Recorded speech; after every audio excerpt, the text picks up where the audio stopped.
Yo, what the hell's up? Welcome back to Reviews with Jake, where I just got done watching The Lodge. The Lodge is about a soon-to-be stepmom who goes on a family trip with her fiance and her 2 kids to a remote lodge in the woods in order to get to know them better. However, as what usually happens in movies like this, they get snowed in and dark and strange things ensue. I gotta say, I love isolation movies like this. You know, you got a small group of people, not a big number, just a small group, who go to an off-the-grid location and end up getting stuck there for whatever reason. Monsters, weather, combination of the two, doesn't matter. Love it all. I love it because it usually opens the door to some really great character development. A lot of the time, it's not the thing that's keeping them there that is the main focus of the story. It's the characters and how they're dealing with this thing. And I love movies like that that are a lot more character-driven than plot-driven. Movies like The Mist and The Thing, you know, those movies are, while the supernatural entities used in those are really interesting, it's really about the characters and how they're dealing with this thing, you know, trust issues with each other and alliances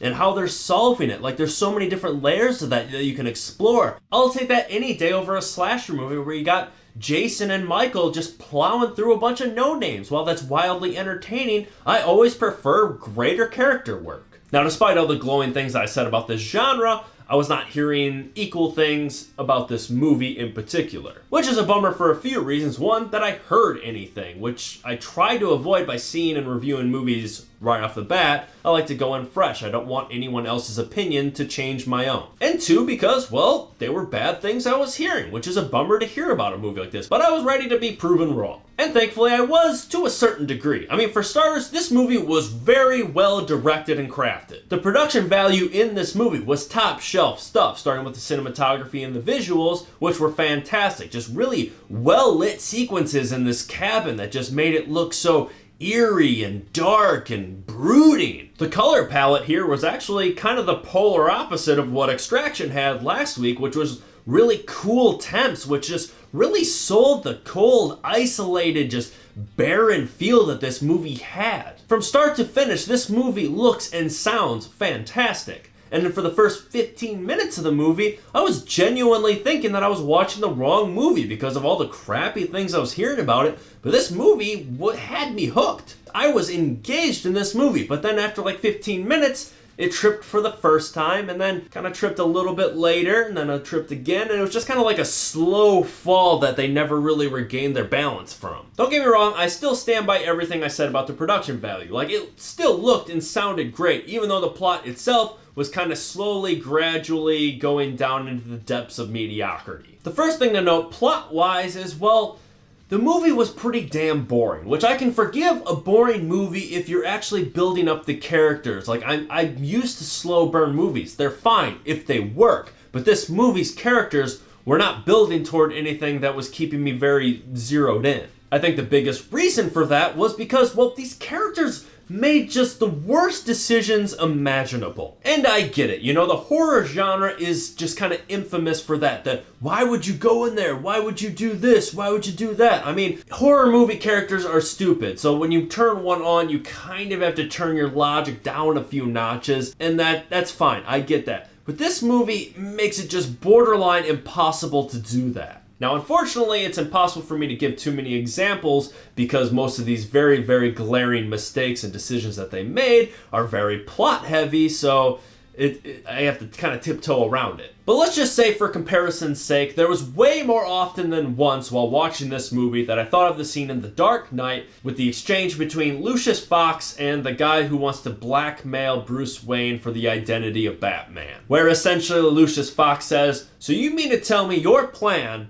is to blackmail the man who goes around at night beating criminals to a pulp?" It's like that level of inept that all of these characters, every single one of them, make throughout this movie, and it's just impossible to overlook it. And I think the biggest reason for that is because I don't think that it would be impossible to rearrange or kind of modify this story that you have here into a way where you make your characters don't look completely idiotic. Like, seriously, you rearrange a few of the key events that happen in this movie and maybe shift around the knowledge of these events to certain characters at certain times and how that information is relayed to them. And also, obviously shift a few dialogue moments here and there. And I really don't think it's impossible to change this movie and make it a little bit better and still keep the integrity of the story intact. Now, that's not a guarantee. I just think that there's a better movie there. Like, I play around with a few puzzle pieces in my head, like Zach Galifianakis with numbers flying around.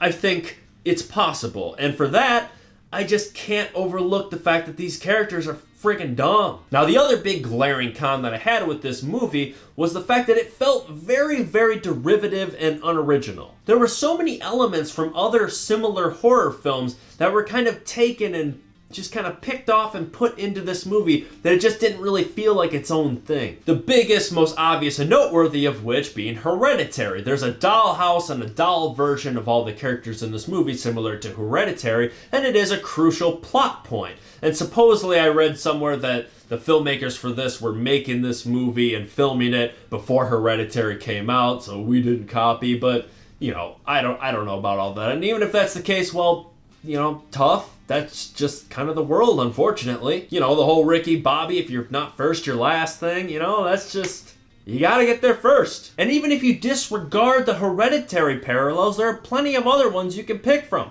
Evil Dead, for instance, like the first shot of them driving up to the lodge is almost identical to the first shot outside of the car of Evil Dead when they're driving up to the cabin. Then there's It Comes at Night, which has a lot of movies where you're just creeping around with the camera in the middle of the night in the dark of this house where like the only source of light is coming from something attached to the camera, and it's just creeping around along the walls and everything, which is a really cool effect. I mean, it works in It Comes at Night, and it works here. And maybe I wouldn't even draw that connection if the main actress of this movie, Riley Keough, wasn't also in It Comes at Night. So immediately I see that actress, I see this same film move, and I draw the two together. It's one thing to pay homage with a little minor Easter egg tribute to one of your favorite horror movies that maybe influenced your film, but it's a completely different story if you're just kind of making a movie that's kind of a la carte of all these different elements. I mean, it doesn't feel like you have your own thing here. You're just kind of ripping off everything else. Like at one point in this movie, everyone is sitting around in the living room watching The Thing on TV, which, sidebar, is a stupid character decision that I can actually talk about. Yeah, we got a little girl here who's still young enough to play with dolls, but we're just gonna go ahead and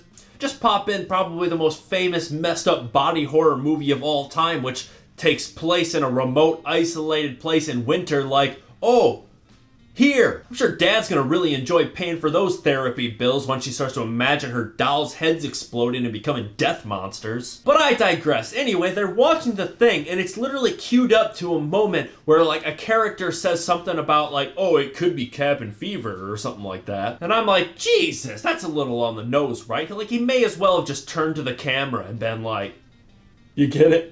Cabin fever? Like this movie? Oh no, this is a very, very well-made movie, but its plot was very unoriginal and also just kind of required us to be way stupider than we probably actually are in order to look past its inadequacies. I'm going to give The Lodge a C. If you actually pay attention to production value and appreciate it and all of its intricacies, you might actually find some merit to this movie, but if you really don't care about that, you're probably not going to care about this movie either. It's free on Hulu, at least as of this recording, so I'll just let you decide which side of the fence you're on. But that's just me. What do you guys think? Let me know if you agree or disagree in the comments below. And make sure you subscribe to this channel to stay up to date on new reviews coming real soon. Stay safe and thanks for checking in.